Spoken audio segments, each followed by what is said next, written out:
Do you guys get tired of that? Do you guys get tired of those references when it comes to, like, the only spark of conversation is, also, there's crocodiles out there? Do you guys get tired of that? Have real talk with me. Does it bother you guys when people only bring that up as the initiator of a conversation with somebody from Australia? Yeah, well, I guess the thing is, I've never even seen a crocodile myself.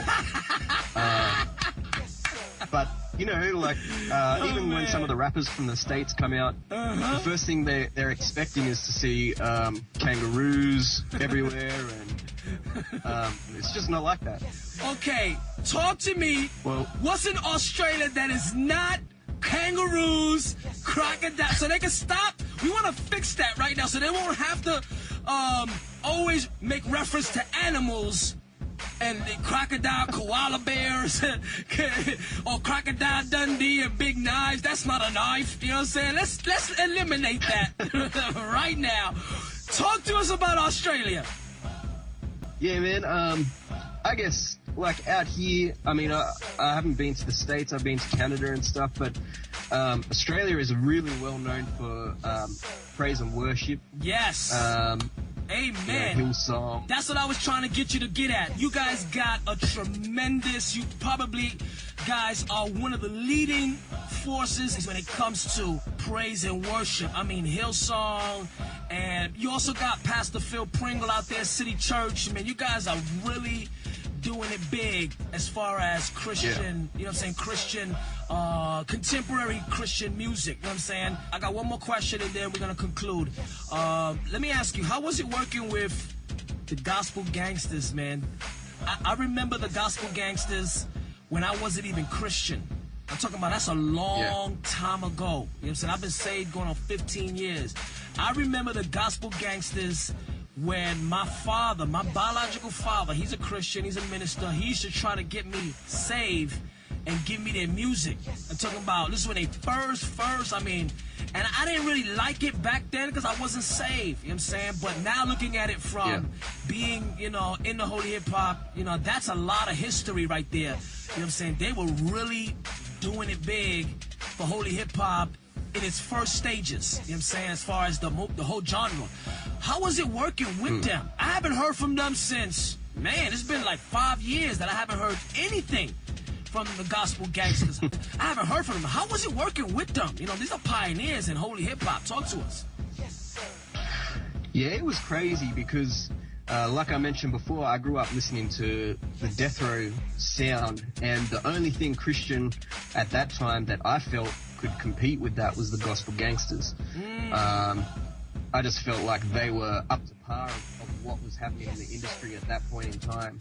And, yeah, man, I loved them growing up.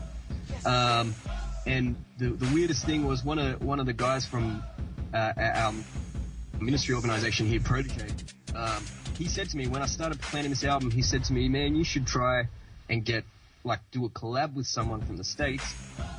And I'm thinking, man, I've never done nothing before, no one knows of me. And he's like, you should get the Gospel Gangstaz, because that's who we were listening to. And I thought he was crazy. But I ended up finding Chili Baby online and getting in contact with him. And then we just built with each other for over a year or so.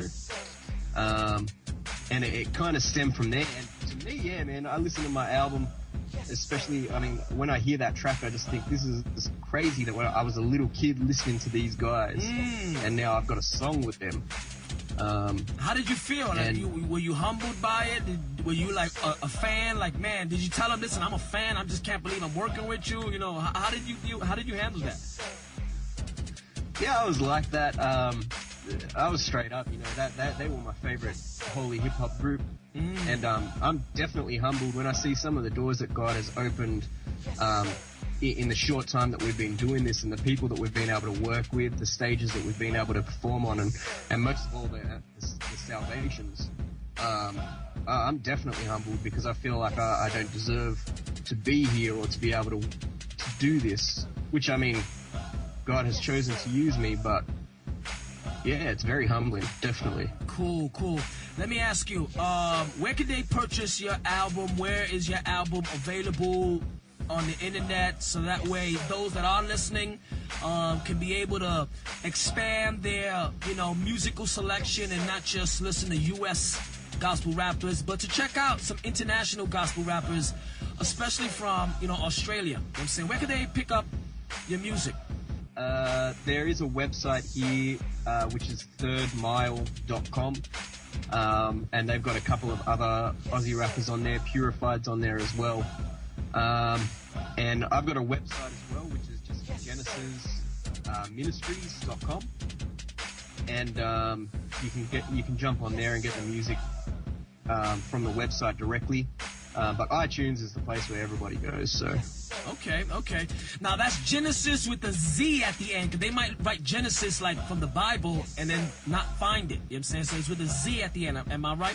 That's right, yeah. Okay, so those of you that are tuning in, when you're going to look for him, it's very simple, Genesiz, but with a Z at the end. That way it makes it a lot more faster to find him, and you're not searching the net trying to find, but where is this guy? You know what I'm saying? Because if you put Genesiz without the Z, you're going to get every reference to Genesis in the Bible. You know what I'm saying?